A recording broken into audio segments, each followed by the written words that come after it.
So, welcome to this week's episode of Tree Lady Talks. Well, this week I'm with one of my industry friends, Henry Kuppen from the Netherlands. Now, Henry's been on before, quite a few years ago now, but I saw him recently at a conference and he started to talk to me about tree guests. Now, for those of you who don't know Henry, you definitely should. Henry is a renowned arboriculture consultant, a director of Terra Nostra in the Netherlands, which has the most amazing group of tree scientists and practitioners who we've had the privilege of working with before. And Henry has really talked to us all a lot about tree diversity, about iTree Eco and oak processionary moth. And he has a great blog, so do check that out. But today, we're talking about tree guests. No, there isn't somebody else on Tree Lady Talks. That's the things that live in trees. Now, Henry, often we talk about pests and diseases, but what you talked to me about was that these things are our friends, are nature's friends. Henry, what are tree guests? Well, what an introduction, Sharon. Thank you very much. Um, well, first, I have to correct, I'm not the director of Terra Nostra anymore, so I'm in a much better position, I would say. At this moment, I'm a tree ambassador. So that means I'm not that much involved with management anymore and more promoting the importance of trees. And you know, I always did this, but now I can also focus more on that.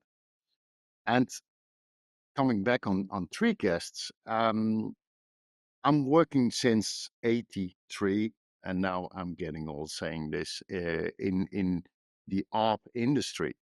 And since 1994, I was involved with the management of Processionary Moth. Not that because I liked it, but because it was in the area where I was working. So I had to do something with it. And what developed is the way to manage this disease, these kind of diseases. So I was managing this Processionary Moth based on getting rid of it. So in the years, I was more and more shifting to better methods, but also looking to what's the real risk, trying to reduce the management. And since we started with Terra Nostra, which is in 2013, I was only on a consultancy level. And at that moment, I was thinking about, okay, what's the reason behind this? We are having these pests and diseases. So I was much more looking to the way we designed our landscape. So that's the reason why I'm so very enthusiastic about species diversity, which is really needed to conquer all these kind of pests and diseases. And I'm more and more convinced that all kind of pests and diseases belong to trees. So therefore, I think pests and diseases, the way you say it sounds so negative. It doesn't include acceptation of something. It excludes it from the tree, and it means you have to get rid of it. That's the way it's programmed in our management. It's programmed in humans. So therefore, I thought we really need to talk a different language if you talk about pests and diseases. So therefore I said, I'm going to talk about tree guests, not anymore about pests and disease. No, we're going to talk about tree guests. So, I but love let's, that. yeah, So, I mean, we are trained. Those of us who are trained in arboriculture, we are trained. There is a pest and disease module in whatever course you are doing. So these are the issues. This is how you treat with them. Eradication, elimination. Is that going to lead to extinction? And the various methods that we might employ, what are the unintended consequences of those?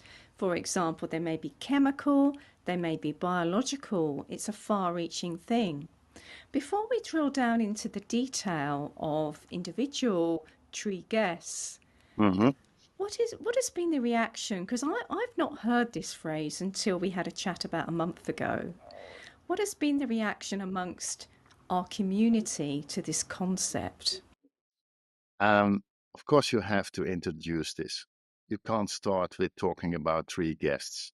And I have to be honest, I also have to get used to it because I'm trained and raised with pests and diseases. I also have to get used to it. But so I'm introducing this exactly in the same way I'm introducing it right now. And then people understand, and a lot of them are starting to laugh because they recognize the way we are all programmed. So we are programmed getting rid of it, as you said. I remember private people, if there was a problem with their trees and they had some kind of tree guests in them, they were calling me and saying, "What kind of chemical do you have against fits or whatever they don't like?" Without asking, is it really needed to do Yeah. anything about this natural part of a tree? So people have to get used to it, but it's quite easy to turn them in the other way because people more and more understand that if we talk about declining biodiversity, I think we are responsible for it, not nature, not nature. We did this. We did do it. And I'm imagining now somebody who's got a nice house with a neat lawn and a lime tree, a linden tree next to their drive. And they bought a nice car and they park it underneath the tree. Maybe it's a Tesla because they really care about the environment in their perception, okay? I'm Okay. just saying that might be their mindset. They Yeah. park this white or black Tesla Um, underneath the linden tree, and then the aphids come, and we know what they do. They drink, drink, drink, and they just want to get that amino acid, so they're weeing out constantly this sugary sap goes on the black Tesla. Maybe there's a sooty mold as well, all on the drive. And this person cares about their property. They've worked hard for a living, they've saved up, they're proud of their home, their garden, and their car. Now, are they going to go with the idea of, but it's part of our ecological community? You've bought a Tesla. yeah. How do we sell that idea to, I think it speaks to us being collectively responsible for nature, whereas we have been fed a doctrine, certainly in the last 50 years, Yeah. of singularity. What are your thoughts on that Yeah. change in philosophy? Uh, at least you have to be open that there are more solutions than only chemical solutions. So you have to be open and you have to accept. Um, anyway, accepting lives makes life much easier.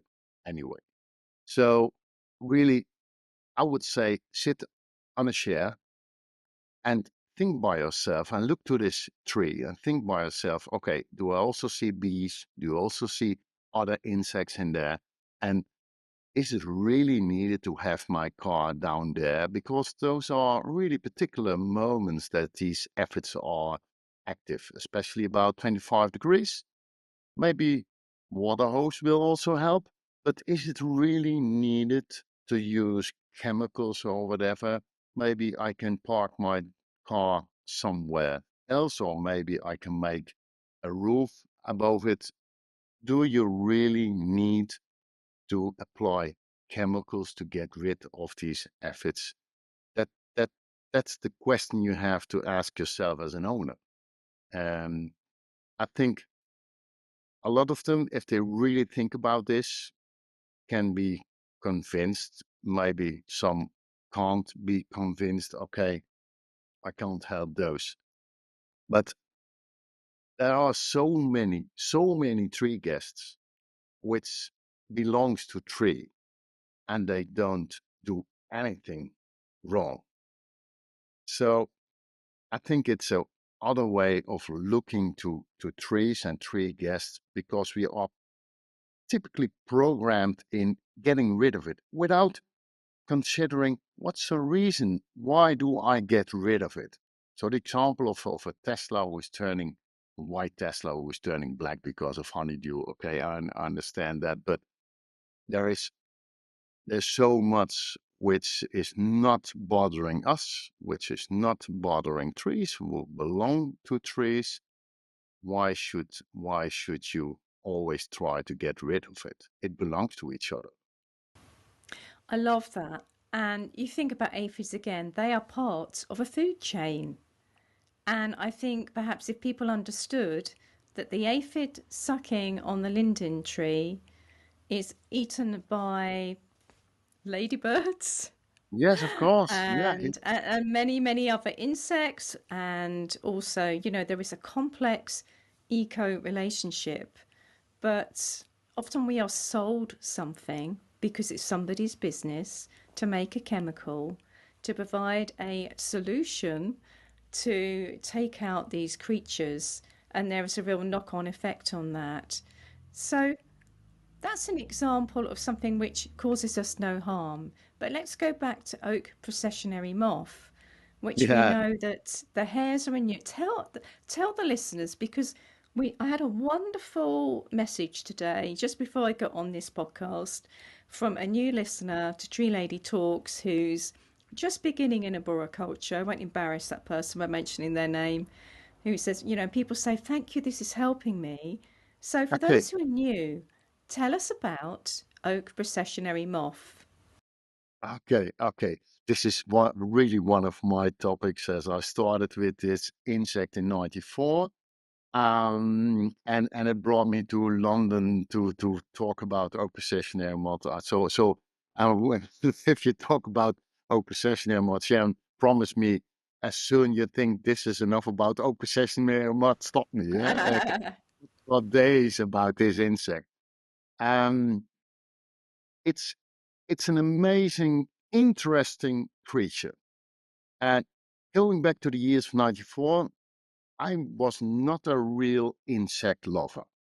I was thinking, okay, our processionary moth, I can't even prune oaks anymore. So I have to get rid of it. So the insect is quite native in the Netherlands, but it was there registered since the 16th century, every 10, 20, 30, 40 years. But every time it went away. So it's having more native area in the south of Europe, and sometimes it was in the Netherlands. But since 1989, it was in the Netherlands. It's established, and at this moment, it's everywhere in the Netherlands. So, oak processionary moth isn't larvae. No, it's a moth, but the larvae they feed on oak, as you understand, of course, and they shed their skin 5 times, and they produce from the fourth instar urticating hairs.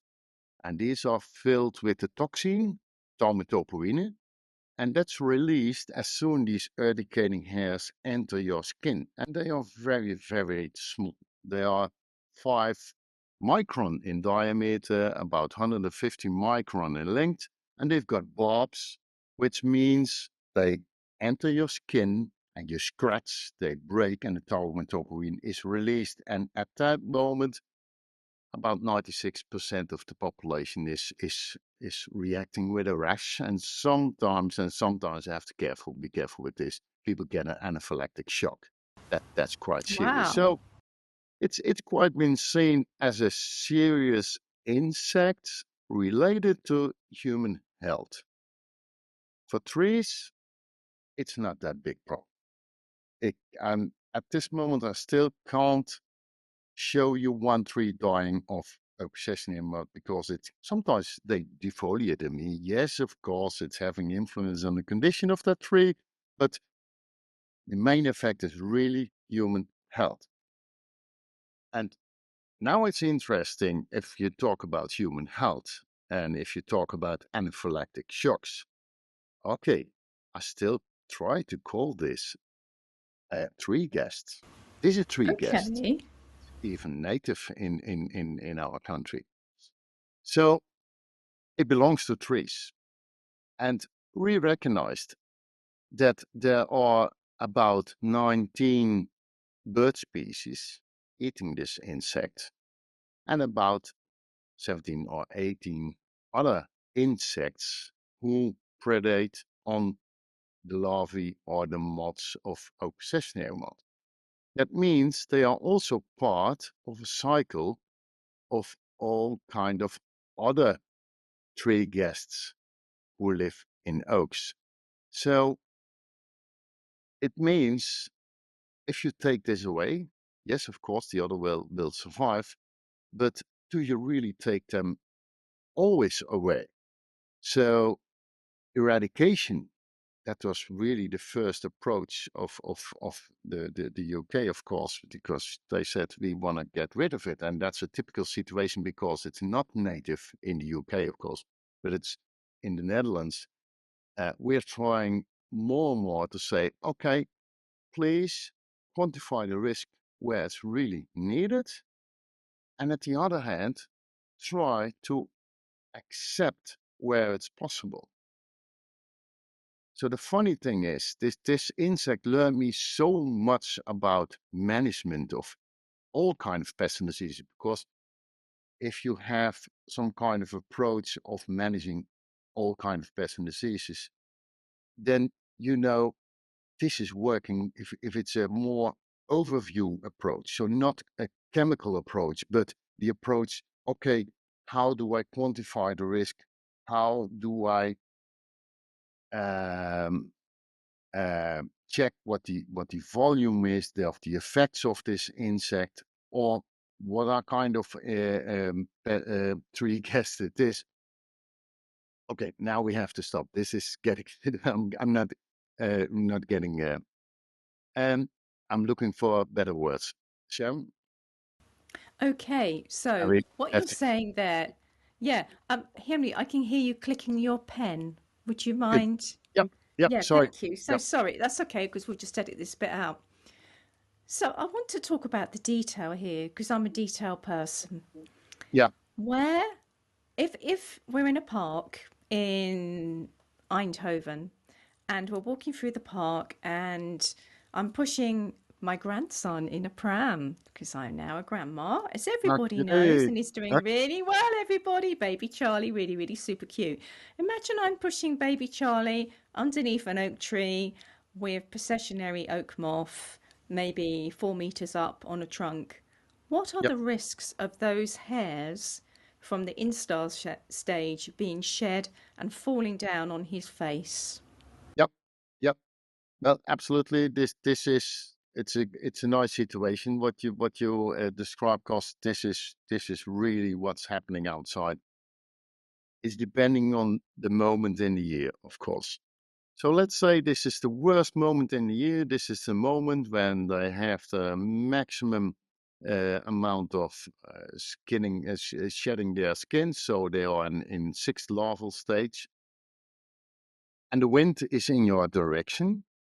And there needs to be a massive amount of nests. So not one nest, but several nests in the tree. And it is a park and the wind is in your direction.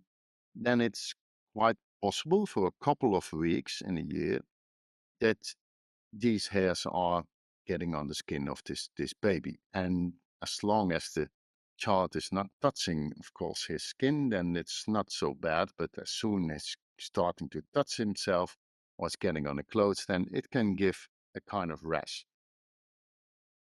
And this is nice that you described it in a park. People are walking outside. This is happening in the summer, which means usually in the summer you're not that well clothed, more bare skin, of course. That's the highest risk. So, those places you accept the least, the minimum. That means you have to manage on those places. Yeah. And so the management then, describe the different types of management of, we sometimes call it OPM, so let's call it OPM. Yes. What are the management techniques to eradicate this pest in areas where there's a highest risk of humans? Yeah. Yeah. Okay. Um, we know quite well this year after a complete season because they have a 1 year life cycle. So we know quite well this year after the complete life cycle what will happen next year. So we'll see, okay, the amount of nests which were there. We see the amount of moths which were flying in that area. That means we can predict quite easily, okay, next year this is going to happen. We do this now for tens of years, monitoring. So that's really, really critical. You need to monitor, otherwise you don't know what you are managing. And if you're monitoring this, and we have some minimum borders which we need to reach for every kind of application or every kind of management method. It means if I have the highest risk, and what you just subscribed is the highest risk. Yeah, And if I can predict next year you have a minimum of every 5 trees having a nest, so yeah, 20% of the population will be infested, then we say, okay, now spraying is maybe the best option. But that's only on those places with this minimum of 20% of trees who are predicted that they are going to be infected and the high risk. And now back to 94. We did blanket spraying. So we said, okay, there is a processionary moth. We have to get rid of it. Better more than less. So we spray everywhere. Even some municipalities, all their oaks were sprayed. And that's what we try to reduce. So now we look more and more to, okay, what does the survey say? What can we predict? And what kind of management method is suitable for that certain situation just for this park? Nothing more. Not complete so Eindhoven, just that park. so it's a very targeted, it's a time specific, and it's a place specific response. So it's almost like, as we understand zoning as well, you're really looking at the use of the area where the OPM is, and you're looking at the number of people who may come into contact with the hares. So I'm assuming then that if we've got OPM in trees on the edge of the park in an area of scrub, then you would let that be. Has there been any studies of the effect of spraying on wildlife beyond the OPM, the sort of knock-on effect of the eradication technique? Um, yes, and this is depending on what we are using. So in the Netherlands, we're quite familiar with BTs, Bacillus thuringiensis. And also in the UK, Bacillus thuringiensis is the preferred insecticide. It's a biological insecticide, but still it's an insecticide, but it's very specific. This insecticide kills all the larvae of Lepidoptera who get this material eaten.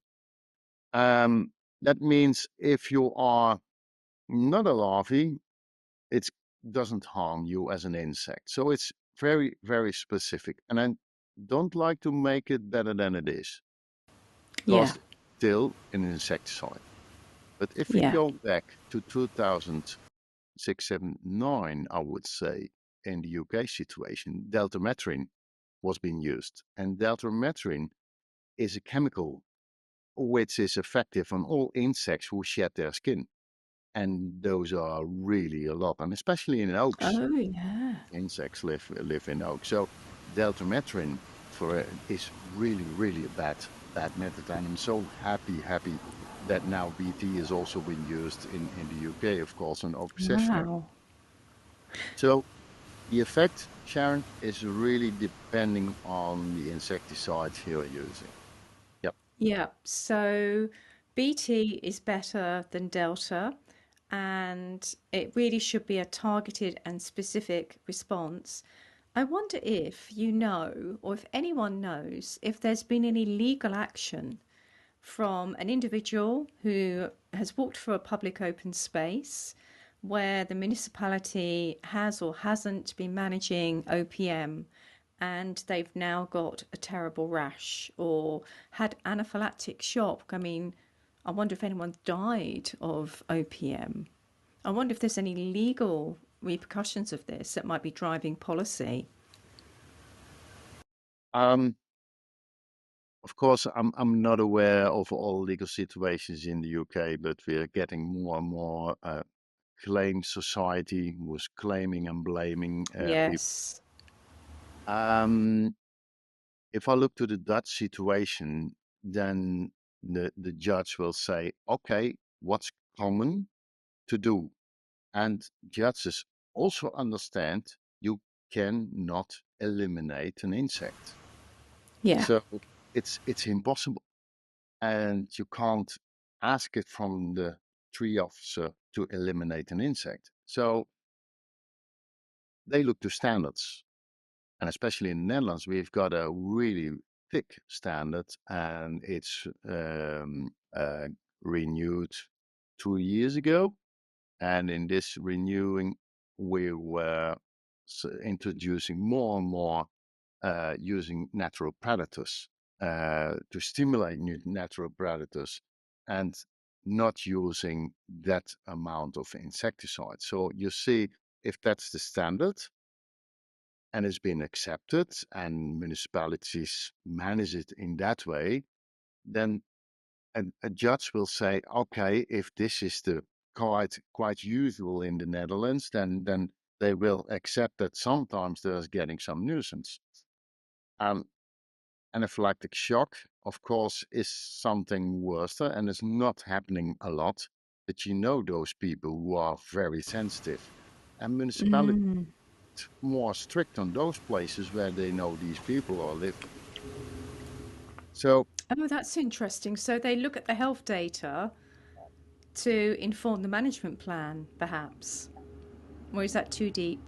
Or that's do they just make an assumption on what is typical in a typical population based on population density?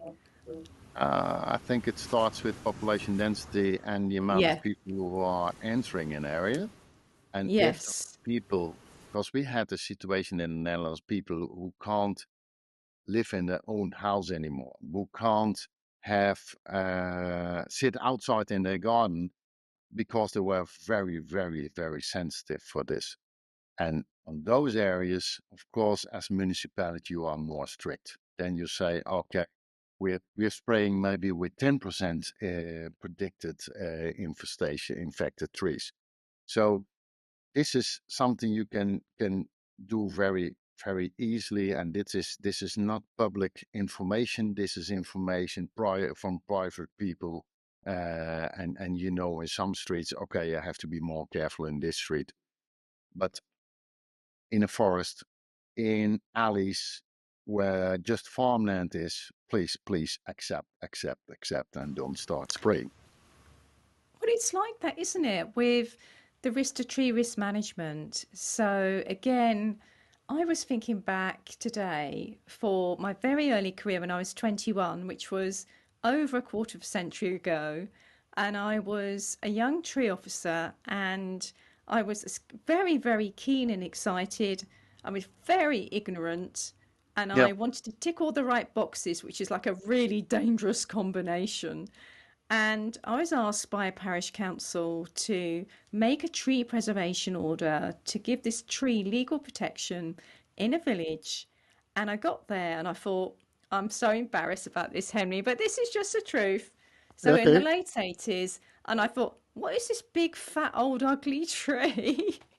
Which has got hardly any leaves. And of course, it was an ancient oak tree. And I went back and I said, I'm so stupid. I said, oh well, it's nearly dead. It's all rotting. There are fungi, which is a type of tree gas. There's all sorts of things wrong with it. And then I quickly realised my utter stupidity, which, of course, listeners, you know, I'll tell you all my rubbish. But I wonder if we are changing our attitudes and that this idea of tree guests is our new holistic culture of realizing that everything's connected. Yep. And that's what I believe, that that's what I'm finding from your idea, that it is just like, look, guys, you can't take one piece of the jigsaw puzzle out and bomb it and expect the jigsaw to be whole. Is that really where this is coming from?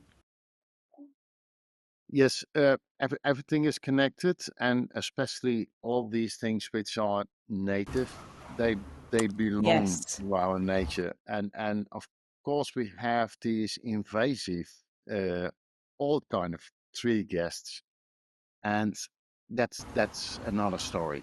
I Well, understand, but yeah, I wonder, can we explore that for a moment? Because I just want to be really clear. Let's talk about Asian longhorn beetle, yep, which is a real problem, which has been spotted in the UK, and it's about eradication.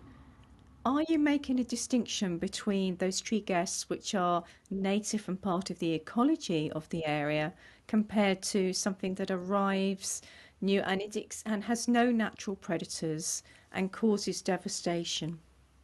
Or is it yep. more subtle than that? Um, I think you have to be careful with protecting, of course, this kind of tree gas which would don't belong to our climate, who don't belong to our area. And the funny thing is, you talk about this Asian longhorn beetle. This is a really lazy insect. So it has a life cycle of 2 years, and it doesn't fly much more than 150 meters. So if you talk about eradication, I think that's a possibility. With this insect, it's a possibility. But I'm much more scared about Xylella. And Xylella is a bacteria which is having at this moment, we know about 300 of host species where it can be effective from grass to all our main tree species and all kind of shrubs and um, grapes and whatever. And this is a microorganism. And you know what COVID is. You know how easy microorganisms can spread all over the world and have their have their own problems. So that's really worrying me. But now back again to this holistical approach. Who is responsible for this? Do you really think that Xylella, it's coming from South America? Do you really think they are trying to conquer the world, trying to take over the world? No, of course not. They need another species in between, and those are humans. They need us between because an microorganism is not traveling by its own. It's having, of course, his own spread in an area, and it needs insects for that. But coming from South America to the UK is not normal. They need us for that. So we play a major role in this. So still, I like to accept a lot. I'm quite strict on these invasive tree guests, of course, because you always see they disturb a lot because the natural predators are not. Yeah. So in the last in the last 100 years, the rise of, I'm going to use the word pests and diseases now in normal speak, rather than tree guests, the rise of pests and diseases has risen hugely, like a steep curve. And we think that's because of a number of different things. And one is, as you say, we the humans are, would you say we're a vector? I think is a scientific word. So through transportation, through importing things, through a poor biosecurity, and then of course we've got the stresses of climate change, and nature scarcity. So we're losing some of our natural predators. And so those sort of three aspects in my mind are one of the reasons for this exponential rise. Would you say that that rise in non-native, let's go back to tree guests, is due to those three things, or can you think of other reasons why there has been a big increase?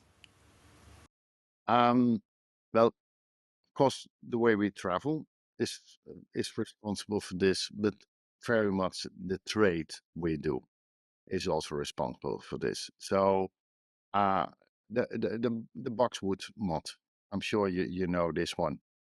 It's from Asia, and do you know where the majority of these invasive, let's say, pests and diseases come from until 2000? Do you know where they were coming from? The majority No, you tell me. from America, because we were trading a lot with America. For instance, Dutch elm disease, it's for a long time there, but it's an American disease. We named it. We didn't bring it. We named it. Therefore, it's been Oh. Dutch elm disease. But a lot of diseases from abroad until 2000 were originated in America. Since 2000, we trade more and more with Asia. And since 2000, we have more and more diseases, tree guests from Asia. So it says a lot about our our behavior, not about the strategy of Asian tree guests to come over here. No, no, no. They need us in between. So trade is important. Traveling is really important for that. And so we need really good research and funding and education for plant passports and for customs to really check for these tree guests coming in. Do you think that's happening enough? Um, you know, you live on an island, and people on the island behave like islanders, which means there is a lot of effort being put in this. And the thing is that I'm really afraid about these microorganisms, because plant passports are paperwork. Do you really think we can stop a microorganism like Xylella? It means it's better not taking plants from areas where they come from. But for instance, olive is the highest risk. Still in the Netherlands, we have olives planted. The incubation period of Xylella is 3 years. 3 years, which means Wow.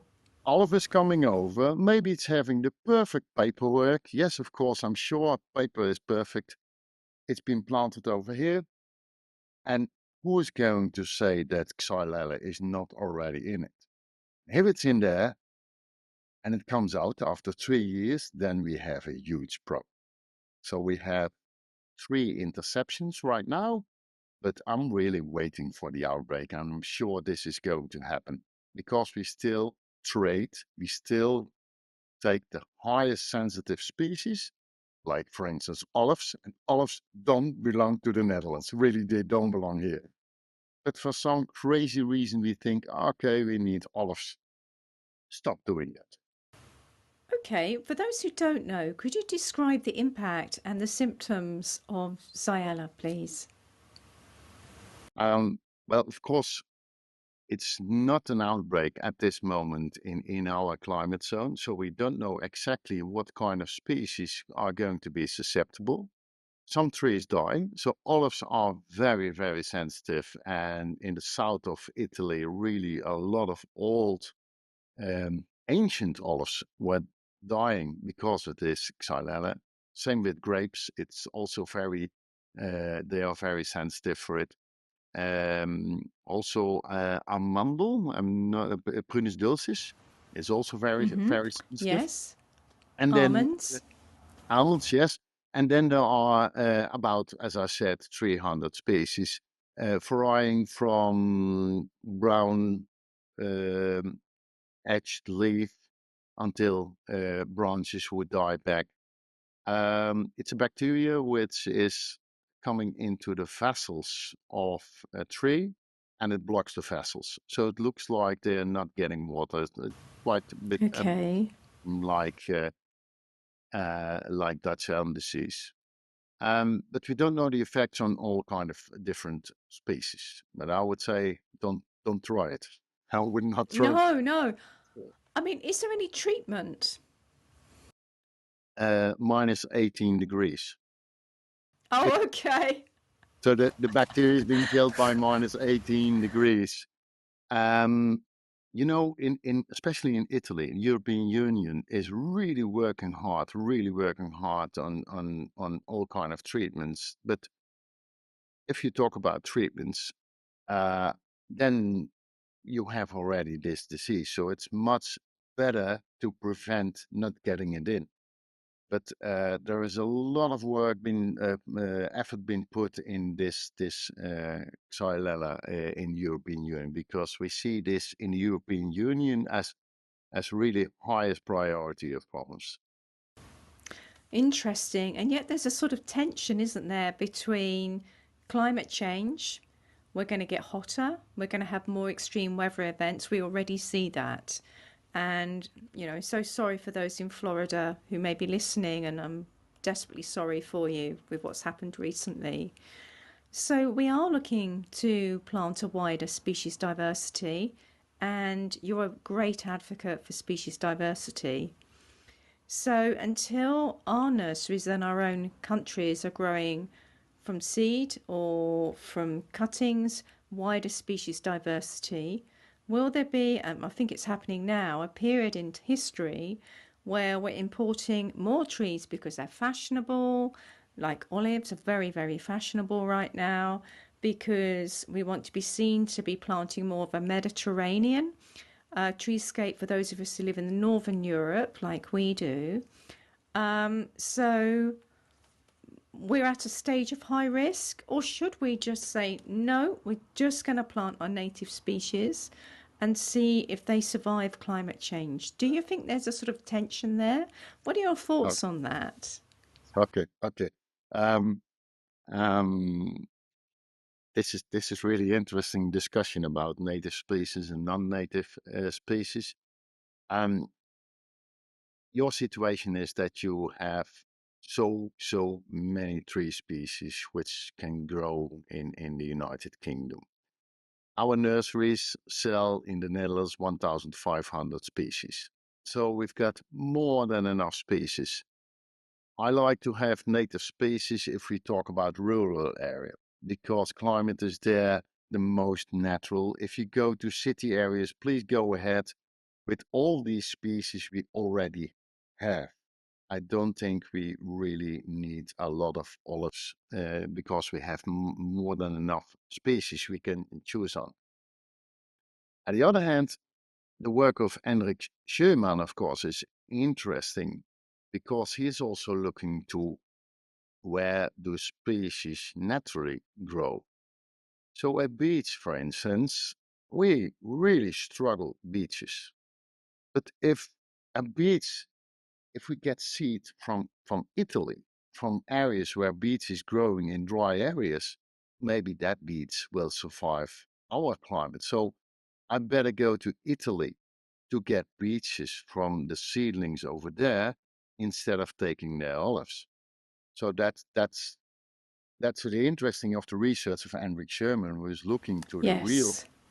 the real natural spread and the way they develop themselves in all kind of areas. So I would better shift to that than introduce some kind of African species or whatever kind of species.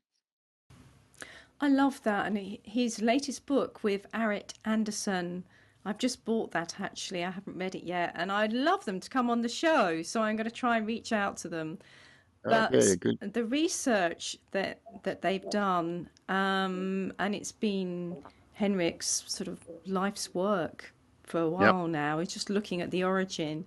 So essentially, we've already got a lot to choose from growing in our own countries to meet those changing climate demands as we understand it in 2024.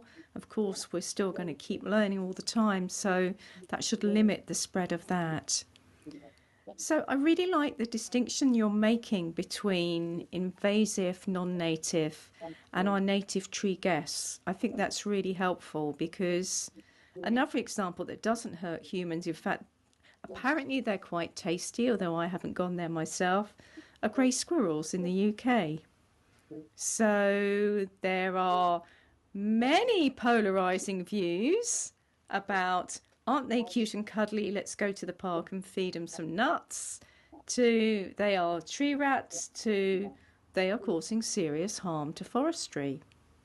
Yeah. Is it that we're out of balance in some of our forestry practices, which make the impacts of this non native tree guest more of a problem? Or is it about eradication? I mean, you don't have to give me your views on that, but you could perhaps reflect on other people's views on thoughts of managing grey squirrels. Let's take, how is it in the Netherlands, for example? We don't have gray squirrels. Oh, So, that so was a we, stupid question. Listeners, I'm sorry, I asked a really daft question. And if I was a better interviewer, I would have researched are there grey squirrels in the no, no, Netherlands? So I'm no, sorry about that, Henry. don't apologize because we have, of course, all kind of other animals. For instance, we have Japanese ground squirrels, and they are very cute. And you really constantly think that if there are witches in the forest or something, because constantly there's something happening, you're not seeing it. Think what's happening because they they are more on the understory on the soil, and they are very quickly. Um, we've got two populations. Till this moment, a lot of people think this is cute. I'm not so happy with this because I think this will have effects. But I saw the effects of the gray squirrel on trees, and it's really bad. Also, on Warwick, where we were with this conference you were starting with, there were a lot of maples. I thought, what's happening with these maples? Because Mm, I'm familiar with this gray squirrel, and then I saw, man, this has been done by this gray squirrel. They yeah. really debark these trees. That's that's bad. And in a normal in a normal ecosystem, there would be enough predators above them to get this imbalance. And that's, of course, our problem that our ecosystems are damaged anyway. That means, okay, sometimes maybe you have to manage the same. I was talking about the management on those places where the risk is of processionary mold. Um, I'm not a gray squirrel uh, specialist, of course, but I think we have to manage, but we have to be careful what we manage. And I very often say we have to shift from an ego system to an eco system. Yeah, love that. So I'm just going to say that again because that was so good. We have to move listeners from an ecosystem to an ecosystem. We have to take ourselves down from the old view that we are at the top and Yeah, yet we're all part of the ecosystem. I love that, Henry. thank you. Well, it's for me as a white man. If you talk about an ego system, that in my opinion, in this pyramid, where at the top humans are there, I think it's even a white man who is standing there. And this white man is thinking that everything outside belongs to his barn. Everything Terrible. outside is there for him. And this is a really Western world view, you can say. And I think it's better to be a bit more humble, to say, okay, we are part of an ecosystem. So, yes, we are still managing, but there is much more than only humans or even maybe white men standing up there. No, and that means you can hunt, but don't hunt in the area where nature belongs. So in your house, I understand I do not accept squirrels, I do not accept rats, all kind of things. But outside, I have to learn to understand it needs to be there and it's part of our ecosystem. And I need to be put myself in another position. Several things to say about that. We know that we are part of a wonderful, diverse, equal human race. And we know that we are a part of the ecosystem, not in charge of it. So, yeah, we love the diversity. But going back, oh my goodness. And talking about bats, looking if you talk about bats, we are all programmed by thinking this is a dangerous animal, this is a horrible animal. Do you agree with that? That's Oh, the way. as a child, so Yeah, as a child, and in storybooks at that time, it was about bats being caught in your hair, which is utter yeah, nonsense. That yeah. bats associated with Halloween, that bats are somehow dark and they're. But now I think a lot of people are bats are really cool and they're highly protected and they're Yeah, just yeah. amazing creatures. By the way, listeners, go back to the episode with Jim Mulholland, A Year in the Life of a Bat. Oh my God, I had 30 questions. I got to question 3 and we spoke for over an hour. But so I think the culture is interesting. I'm really glad you talked about bats because that just shows in my lifetime how our perception of an animal, part of our ecosystem, has changed from fear and spooky to something to be celebrated. And I wonder if you're at the front of a movement, Henry, in talking about tree guests. I think we're talking about our native tree guests here, being something that we used to think about eradication, elimination, and now we're thinking about acceptance and a deeper understanding, would you say? Absolutely, absolutely. Acceptance, I would say, is the best way. And if it can't be accepted, okay, let's see how we can do things with minimum of effects, environmental effect, and still from that ecological approach. So not from that ego approach, because the ego approach Yeah. brought us where we are right now. We've got all kind of crises, and this approach brought us humans where we are right now. So if we talk about all these three guests, still look to it from an ecological approach to see, okay, what's the effect of this? What's the need for that? For instance, Sharon, ermine moth. You know ermine moth. You I know, do, but I'd love you to explain to the listener who's new to this, what does it look like? What does it do? well, ermine moth is a very tiny white moth with black dots on it. But the most interesting are the larvae, and especially what they do with trees. What they do with trees, they make completely white covers all over trees, even mature trees. For instance, salix, willow, 1 meter in diameter, and then make a complete white blanket of all the branches, all the stems, uh, like Christo. You know Christo, who was having these churches in white blankets. And if ermine moths are in trees, people call me. They say, I've got oak processionary moth in a tree. Okay, how does it look like? Well, it's white and it's every. Okay, that's not oak processionary moth, that's ermine moth. Okay, what can I do against it? Well, sit on a chair, look to Ha! it, and try accept it. That makes your life much easier because the fact of ermine moth, the larvae, is so beautiful. Is so It is. beautiful. Why eradicating it? Why? Please don't. I'll tell you what, listeners, I'm going to try and get an image. So I just want to remind you to be watchers on Tree Lady Talks on YouTube because we have got a series of photographs that accompany this. So head on over there. And I don't know if you've got a photograph, Henry, but friend of the show, I'm going to shout you out. Graham Underhill, about 10 years ago, sent me a photograph of an avenue of cherry trees that were covered and it looks otherworldly. In fact, it's kind of on sort of Halloweeny, really, back to Halloween. But that's amazing. And I think it's about then that perception.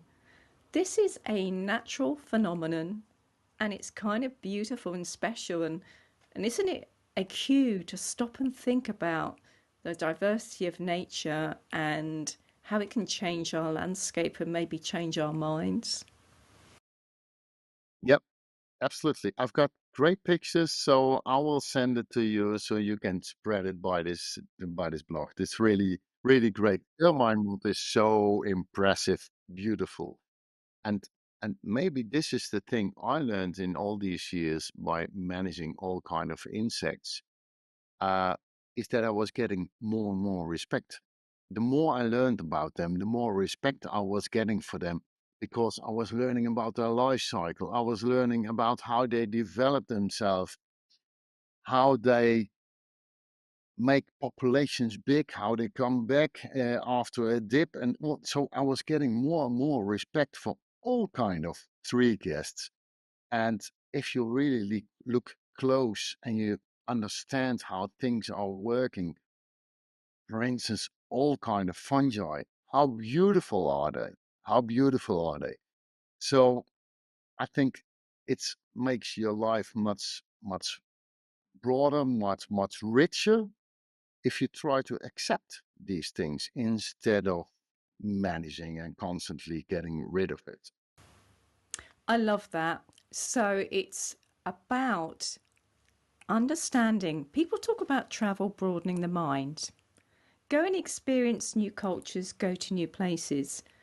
But actually, we need to look beneath our feet, under a leaf, in a crevice of bark, because it's in the tiny things that really great stuff is happening. And by understanding what's going on in the detail, it will rip it out and help us manage our ecosystem as a partner in nature to have more diversity. Henry Kuppen, thank you so much for being a great guest again on Tree Lady Talks and opening our mind to tree guests. Thank you. Thank you very much. It was my pleasure. Thank you.